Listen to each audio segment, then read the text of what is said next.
योजनेचा लाभ घेणारे मुसलमान समाजाचे कुटुंबे असतात। मग तुम्हाला अगर तुमचा धर्मच महत्त्वाचा असेल मग तुम्ही लाभ कशाला घेता?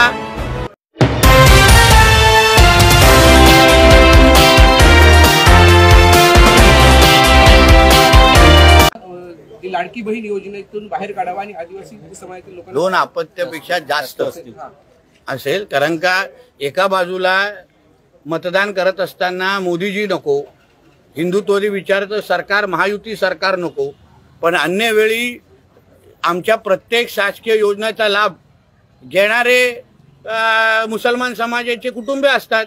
मग तुम्हाला अगर तुमचा धर्मच महत्त्वाचा असेल मग तुम्ही लाभ कशाला घेता? आणि मुख्यमंत्री लाडली बहीण योजनेमध्ये जे लाभार्थीची यादी आहे त्याच्यात बघितलं, त्याच्यामध्ये जास्त लाभार्थी हे त्याच संख्येचे दिसत आहेत।